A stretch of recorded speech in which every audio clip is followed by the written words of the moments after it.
Bertemu lagi dengan saya dalam Frans Membahas. Kali ini kita akan membahas mengenai investasi dalam bentuk obligasi negara. Pada saat ini telah hadir bersama saya Bapak Denny Ridwan atau biasa dipanggil Kang Denny. Beliau adalah Direktur Surat Utang Negara. Selamat pagi, Kang. Selamat pagi Pak Frans, luar biasa. Terima kasih sudah mengundang saya ke tempat yang sangat cozy ini dan lengkap kayaknya koleksi kopinya dan luar biasa tadi. Kapan lagi kita disuguhkan diracik kopi oleh seorang staf ahli menteri. Tadi udah ngopi-ngopi kita, Kang, ya. Sekarang ngobrol ini, Kang. Jadi nggak ada kopi yang gratis nih, Kang. Siap. Jadi, Kang, selama ini kan tahun 2020 ini pemerintah sudah mengeluarkan hampir 5 kali ya obligasi retail. Iya. Ya, termasuk juga nanti sudah diluncurkan juga minggu lalu obligasi retail yang ke-18 ya, ORI 18. Iya. Ini sebenarnya tujuan pemerintah apa mengeluarkan ini? Baik, kita lihat dari ada tujuan jangka pendek dan mungkin untuk jangka panjang. Jangka pendeknya tentu adalah kita untuk bisa mencari pembiayaan dalam rangka untuk pemenuhan defisit di APBN. Yang tahu kita pahami sendiri untuk tahun ini kita prioritasnya adalah untuk penanganan dampak pandemik, termasuk untuk pemulihan ekonomi nasional. Tapi kalau kita lihat jangka panjangnya, sebetulnya penerbitan ORI atau penerbitan SBN retail itu adalah untuk menumbuhkan budaya investasi di masyarakat. Jadi kita harapannya ke depan ketika masyarakat semakin sadar berinvestasi, dana kolam dalam negeri ini menjadi semakin banyak dan semakin panjang, sehingga nanti ke depan kita bisa lebih mandiri di dalam pembiayaan pembangunan. Itu kira-kira Pak Fran, tujuan utamanya. Investasi ini nggak cuma sekedar investasi, tapi juga membantu pemerintah kan? Betul sekali. Jadi ini kita bisa membantu pemerintah, dan sebenarnya dua-duanya. Di satu sisi bisa membantu pemerintah untuk mencari pendanaan untuk pembangunan, di sisi lain juga ini memberikan alternatif investasi bagi masyarakat yang aman dan menguntungkan gitu. Makanya tagline-nya manfaat tanpa henti, bekal hari nanti. Kira-kira maksudnya apa tuh di balik tagline itu, Kang? Kayaknya bagus banget nih kalimatnya. Kebetulan ini ORI 018 ini ada satu angka 8 nih. Nah, kalau kita lihat dari sisi bentuknya adalah angka 8 tujuannya karena pertama tidak ada sudut, gitu kan. Terus kedua tidak ada ujungnya sehingga memutar. Ini jadi kita melihatnya sebagai suatu infinite benefit, manfaat yang tidak henti. Jadi dengan kita berinvestasi di ORI, di SBN Retail ini, maka di satu sisi kita bisa membantu masyarakat, pemerintah untuk menyediakan manfaat kepada masyarakat, itu melalui bansos, melalui bantuan UMKM segala macam. Di sisi lain pun sebagai investor juga bisa mendapatkan manfaat tanpa henti dengan terus melakukan investasi di obligasi retail. Gitu. Oke, tadi disebutkan juga mengenai ORI 18 ini, kira-kira apa sih manfaat dan keuntungannya kalau kita investasi di ORI 18 ini? Biasanya kalau investasi orang akan melihat 3 aspek Pak Frans, risiko default, risiko market, dan risiko likuiditas. Risiko default atau risiko gagal bayar, ORI ini dijamin oleh 2 undang-undang, Undang-Undang Surat Utang Negara dan Undang-Undang APBN. Jadi boleh dibilang risiko defaultnya atau risiko gagal bayarnya zero. Pokoknya selama pemerintah belum bangkrut, pasti akan dibayar lah ya. Insya Allah, selama negaranya berdiri gitu ya.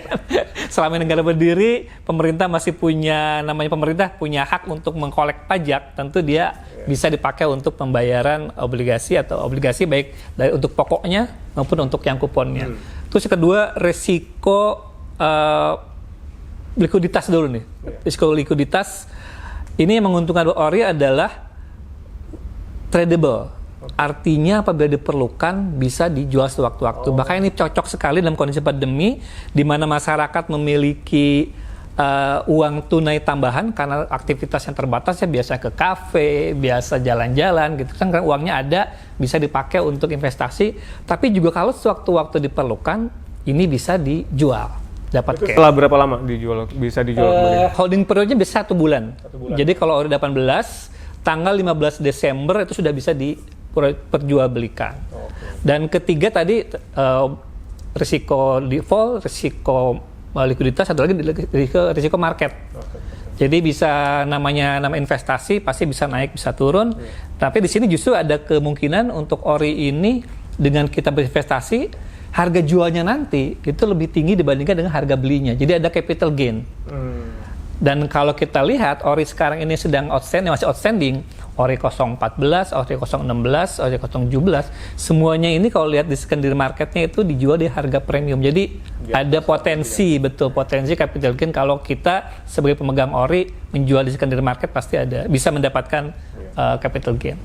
Ya karena ini retail, jadi satu unitnya 1 juta ya kalau nggak salah ya Kang ya. 1 juta rupiah. Nah ini memang itu salah satu ini Pak Frans, salah satu upaya pemerintah untuk meningkatkan inklusi keuangan. Kalau simulasinya seperti apa tuh Kang? Dari misalnya Ori 18 nih, kalau saya beli misalnya 10 juta gitu kan berarti 10 unit. Berarti nanti per bulannya kan kuponnya berapa, terus gimana cara belinya? Kalau kupon untuk Ori 018 ini sebesar 5,7%, dan kalau kita simulasikan tadi 10 juta, artinya per bulan, jadi Ori ini bisa mendapatkan sekitar 40.000 ya, 40.300. Jadi kalau 100 juta... Potong pajak tuh ya? Udah potong pajak. Nah ini menarik dibandingkan deposito, pajaknya lebih rendah, 15%, kalau deposito 20%. Jadi dibanding deposito, dari sisi imbal hasilnya lebih tinggi dibandingkan deposito. Sekarang kalau kita lihat di LPS, Pak Frans, baru turun ya, yang dijamin LPS dari 5,25 menjadi 5%. Sementara OD18 kuponnya 5,7, artinya 70 basis poin perbedaannya. Itu dari sisi kupon, belum dari sisi pajak yang lebih rendah. Kalau deposito 20%, ini cuma 15%. Jadi overall deposito sekarang tuh 3,5% cuma, sedangkan ini 5,7. 5,7. Terus di mana cara belinya? Gimana? Nah, kita sudah melakukan kerjasama dengan 26 mitra distribusi atau MIDIS, terdiri dari 16 bank, ada 4 perusahaan sekuritas, 3 perusahaan fintech lending, peer-to-peer lending, dan ada 3 perusahaan efek khusus. Nah, daftarnya bisa dilihat di website kita, landing page-nya Kemenq/Ori. Nah, itu ada keterangannya A sampai Z, atau bisa lihat juga di media sosialnya di JPPR juga, itu banyak informasi mengenai bagaimana kita cara untuk berinvestasi di Ori. Yang jelas semua dilakukan secara online. Jadi di rumah, di kantor, tidak perlu datang ke kantornya si MIDIS, kita bisa melakukan transaksi. Online, transfernya juga online, nanti online. Datanya juga kita terimanya online ya. Betul. Jadi nggak ada lagi yang bentuk fisik ya. Betul. Tetapi manfaatnya real. Transferannya real, setiap bulan ada. Terus nih Kang mau tanya, kira-kira Ori 18 nih cocok nggak buat investor yang pemula atau kaum milenial gitu? Baik. Jadi tadi dalam rangka untuk meningkatkan inklusi keuangan, artinya memudahkan masyarakat untuk bisa mengakses investasi, maka Ori ini kita buat sangat nyaman tadi ya, dengan online system. Kita punya elektronik SBN, jadi semua bisa diakses dari mana saja, cocok untuk milenial. Yang kita tahu 60% sekarang masyarakat Indonesia sudah punya akses internet melalui gadget. Dan itu kita turunkan juga dari minimal investasinya, yang dulu 5 juta, sekarang tinggal 1 juta saja. Jadi dengan 1 juta sudah bisa berinvestasi di Ori, dan dilakukan di mana aja. Jadi sekarang tidak ada lagi alasan jauh ke kantor, ke segala macam. Dan kita terlihat dari Ori 17 kemarin, itu distribusinya itu tidak hanya lagi berpusat di kota-kota besar, tapi kota kecil sampai Papua pun gitu ya. Sudah ada masyarakat yang berinvestasi. Dan si usia dia kemarin dari Ori 017, dari 42.000 investor, itu 56% adalah investor baru. Dan mayoritas adalah golongan milenial. Bahkan generasi Z pun, yang usia pelajar, sudah ada yang melakukan investasi di Ori. Jadi luar biasa itu. Mereka bisa belajar ya, belajar Persis. investasi. Yang penting investasi dulu. Dan di kemarin 17 yang menarik, ada sekitar 2.000 investor yang investasinya hanya 1 juta saja. Oh gitu.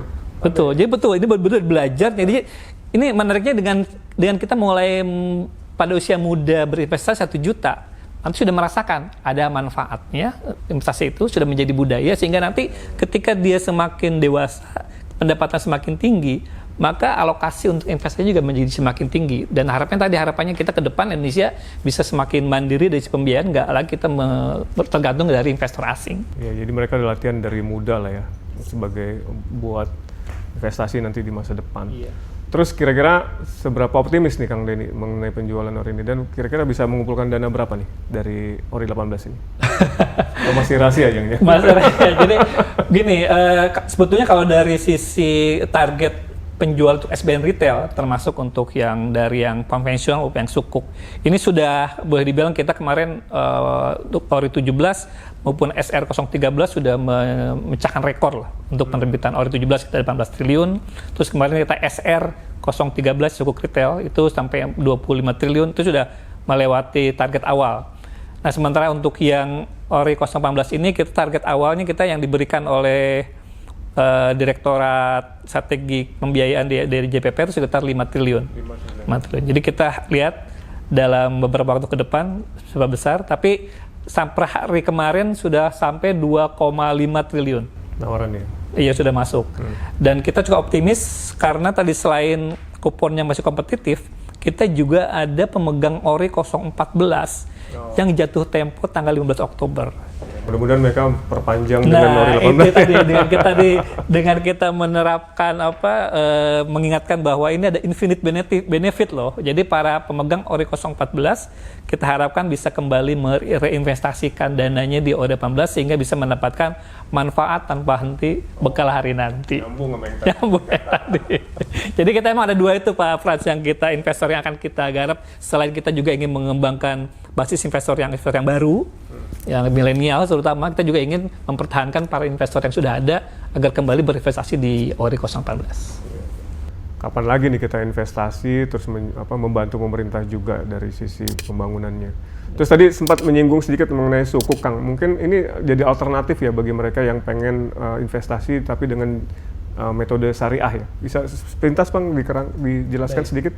Jadi kalau untuk obligasi retail ada dua jenis, ada yang konvensional, ada yang sukuk, dan masing-masing juga ada dua kategori, ada yang tradable dan non-tradable.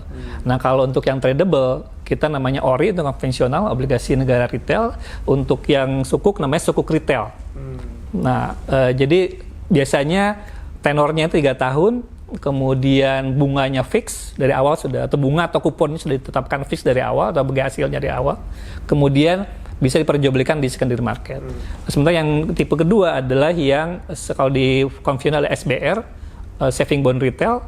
Untuk yang sukuk namanya sukuk tabungan. Nanti mungkin bulan November kita akan memberikan sukuk tabungan. Ini biasanya tenornya 2 tahun, kemudian tidak bisa diperjualbelikan, tetapi dia yang menarik adalah bagi hasilnya adalah floating. Jadi biasanya begini, floating with floor itu kalau suku bunga acuan misalnya suku bunga Bank Indonesia naik, dia akan ikut naik. Tapi kalau suku bunga Bank Indonesia turun, dia akan dipatok tetap di seharga ya waktu penerbitan, jadi nggak akan ikut turun. Jadi untuk teman-teman yang khawatir dengan risiko pasar, nah ini cocok nih. SBR ini kalau naik ikut naik, kalau turun nggak ikut turun, ya menarik. SBR dan sukuk tabungan ya.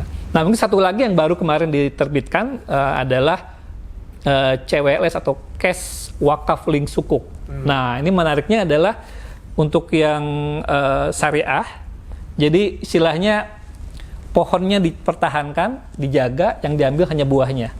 Nah, jadi kalau kita investasi di sana, pokoknya nanti akan kita kembalikan dalam 2 tahun, sama seperti tadi SBR, 2 tahun dikembalikan, tetapi yang akan disumbangkan, diwakafkan adalah bagi hasilnya.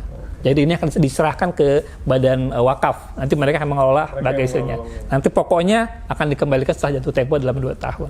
Itu menarik sekali untuk teman-teman yang tertarik untuk menyumbangkan hasil dari sukuknya ini untuk kegiatan-kegiatan sosial keagamaan. Komplit sekali Kang, terima kasih banget nih sudah hadir di acara Frans Membahas dan memberikan penjelasan mengenai investasi untuk negeri gitu ya. Terima kasih.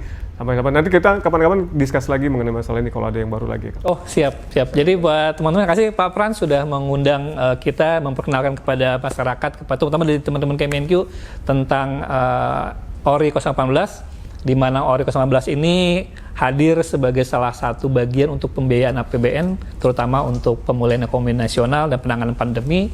Dan ORI 18 ini adalah bukti kontribusi kita sebagai anak bangsa untuk bisa mengatasi permasalahan berbangsa. Termasuk waktu bersamaan juga kita bisa mendapatkan tadi manfaat yang tanpa henti untuk bekal hari nanti. Gitu Pak Frans. Jadi silakan manfaatkan kesempatan, karena ini Pak Frans, ini adalah SBR retail terakhir kan tradable untuk tahun ini. Untuk 2020 ini. Jadi kalau lewat, batas waktunya kapan nih? Kita tutup sampai tanggal 21 Oktober. Ya, masih ada seminggu lagi. Masih ada seminggu lagi, tapi untuk yang investor baru yang belum memiliki SID atau single investor identifications, 2 hari sebelumnya lah, supaya ada waktu untuk pengurus. Dan tanggal 21 pun ditutup jam 10 pagi. Jadi bukan jam 24.00 ya, tapi jam 10 pagi gitu. Jadi jangan tunggu-tunggu, Kalau ada sekarang silakan hubungi para medis untuk bisa mendapatkan SID dan bisa menempatkan dananya di investasi di ORI 018. Terima kasih Kang, semoga Terima kasih, sukses Pak. ya. Makasih.